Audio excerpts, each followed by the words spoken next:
Hello, YouTube divers. This is WaterDive 122, and I want to welcome you all to another episode of Magic Metal Mondays. So, we are going to be reviewing another Sonata Arctica album here today in preparation for my Sonata Arctica album re-ranking to include their latest album, Clear Cold Beyond. I probably won't review a lot of their more modern material. I'll still re-listen to them, but I mainly just want to review a lot of these more classic records, like their first 5 or 6 albums, just to see how much they've um, improved or not compared to my latest Sonata Arctica album ranking from January of 2024. It's crazy because I remember I did not really think highly of a lot of these classic records, with the exceptions of The Days of Grays, Ecliptica, and Silence.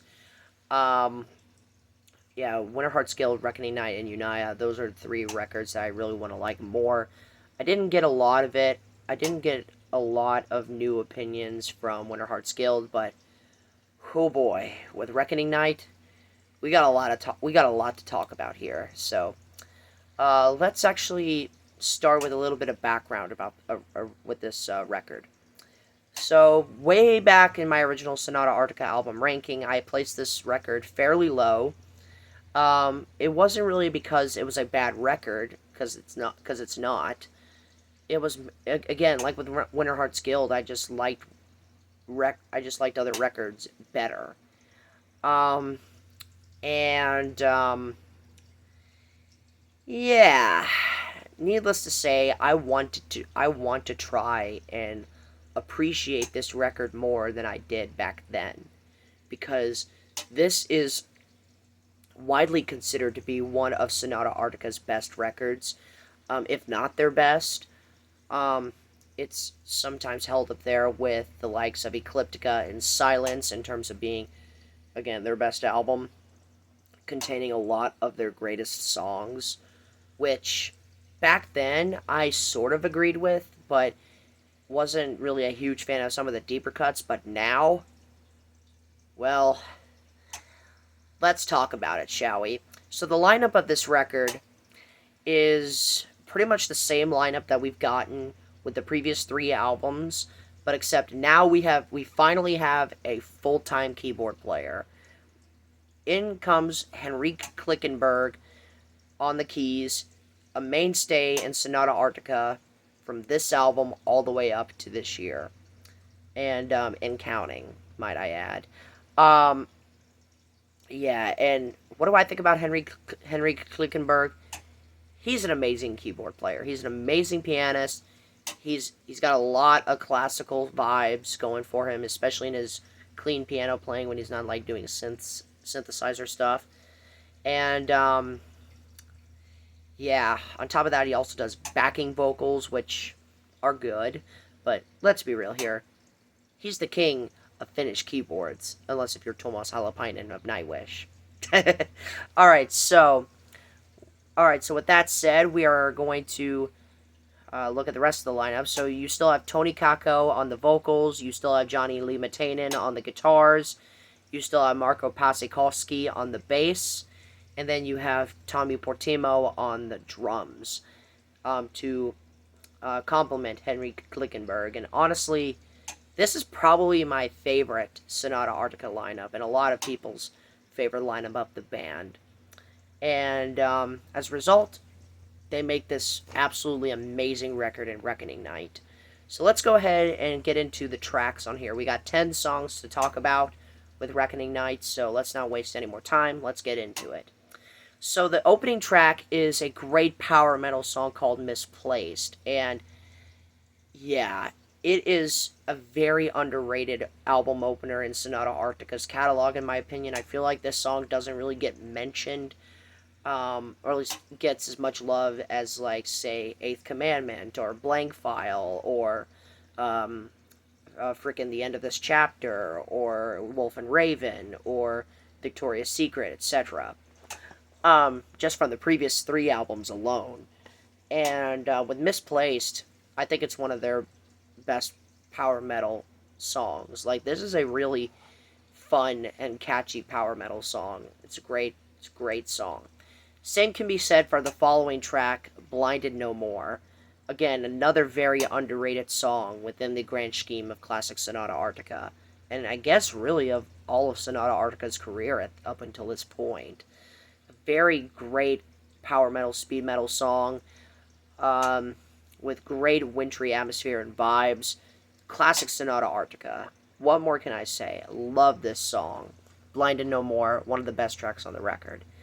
And the same can also be said for the next song, Ain't Your Fairy Tale, which was probably one of the first Sonata Arctica songs I ever heard off of a random AMV video.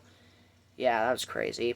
But yeah, Ain't Your Fairy Tale, another fan favorite, and one of my favorite tracks from this record. Um, it is powerful, it is punchy, and it has one of Tony Kakko's best vocal performances, in my opinion.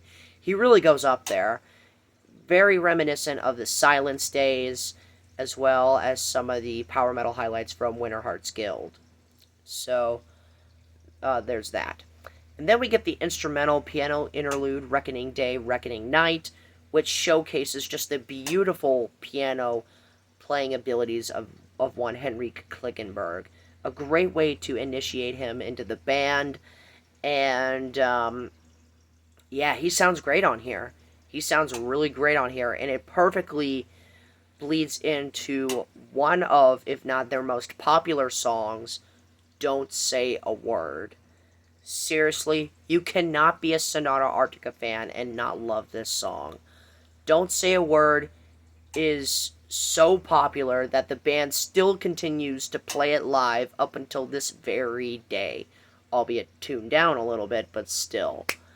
This song consistently closes off the band's set lists from when this album was released all the way up until 2025, almost 21 years later, which is absolutely crazy when you think about it in the grand scheme of things. But yeah, Don't Say a Word.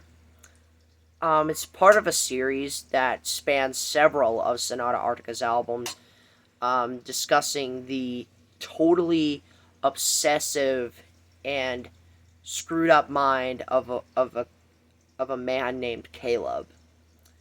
I will spare you the concept of this whole series as we do not have enough time to go into it in depth. But needless to say, the songs that look at this arc are The End of This Chapter from Silence, Don't Say a Word from Reckoning Night, Caleb from Unaya, Juliet from The Days of Grays, Till Death Do Us Part from The Ninth Hour, and then The Last of the Lambs from Talvio. But in my opinion, Don't Say a Word is the best song from this series, and rightfully so. It is no wonder why it is so beloved and so overplayed by fans and on Sonata Arctica's live set. It is a great, great song. And then we get to the weakest track on this record for me, and it's The Boy Who Wanted to Be a Real Puppet. I don't think this is a terrible song. I think it's average. And I say that because in the grand scheme of power metal songs by Sonata Arctica, I think they've done better. Like, this song gives me a lot of vibes from The Cage from Winter Hearts Guild.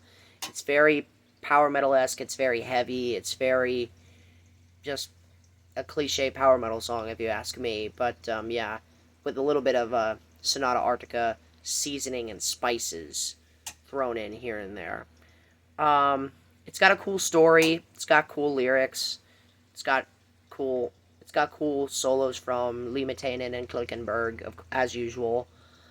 But yeah, I wish I had more to say about this song. I just don't.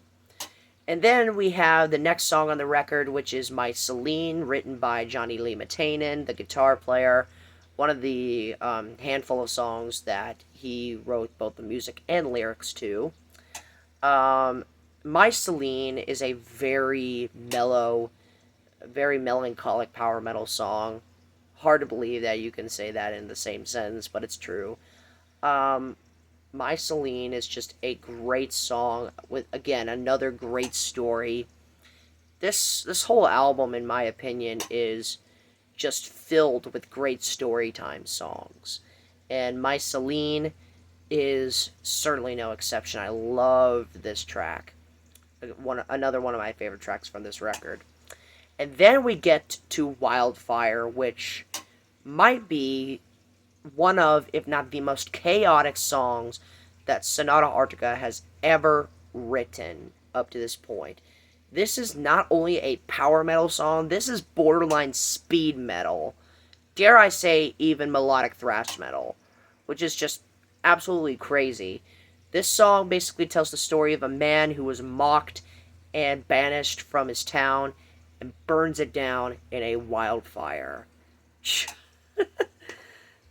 I absolutely love this story, and I love that they continued it on on the Stones Grow Her Name album, which Wildfire got 2 sequel songs, and those are both of the best tracks on that record.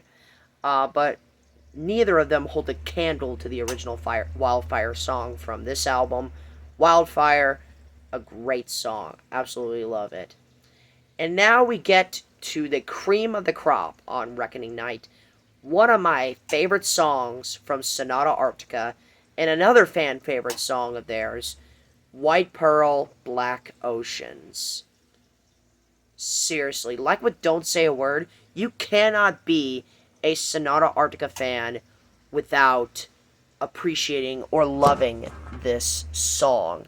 It is just one of their best songs in every single way humanly possible. I absolutely love this track. And it's definitely a top 5 Sonata Arctica song of all time for me. I love this. And I love the sequel song that they made on the 9th Hour with White Pearl, Black Oceans, By the Grace of the Ocean. But, like with Wildfire, I prefer the original. But unlike Wildfire, I slightly prefer the original White Pearl, Black Oceans. I absolutely love White Pearl, Black Oceans. Another great story telling the story of a lonesome lighthouse keeper who goes out of his lighthouse on New Year's Eve, falls in love with a married woman, gets beaten and blacked out by her husband, and unable to shine the light on in his lighthouse. The ship that her and her husband are on crashes into the cliffs, and everyone on the ship is killed. And everyone in the town hates the lighthouse keeper for not doing his job, despite not knowing the circumstances he was in. And feeling so sad, he goes over to his lighthouse and jumps off of it into the Black Oceans. Seriously, just a very powerful story. Probably the best story that Tony Kakko has made for this band. I love White Pearl, Black Oceans. It is a great song. And my favorite song from Reckoning Night. Alright, so now we get to the very last song on the record, Shaman Dalai. And like with My Celine, this is a very somber, a very delicate power metal song. This gives me a lot of vibes from Winterheart's Guild. Very pretty, very bombastic. But the vocal layerings are handled much better on here, and really on the entire album. There's a lot of vocal layerings on this record, but unlike with Winterheart's Guild, where the production made it feel very overproduced and just too much, Reckoning Night handles it a lot better. They're a lot more laid back in the mix. They're a lot more balanced, and as a result, it doesn't feel forced, and it doesn't feel like too much is happening at one time. Which is why I like Reckoning, which is one of the many reasons why I love Reckoning Night more than Winterheart's Guild. And really, Reckoning Night is one of my favorite songs from this classic era of Sonata Arctica, and really one of my favorite albums from the band in general. Like, this one will probably see the biggest rise in my new Sonata Arctica album rankings. Like, this album is dang near flawless.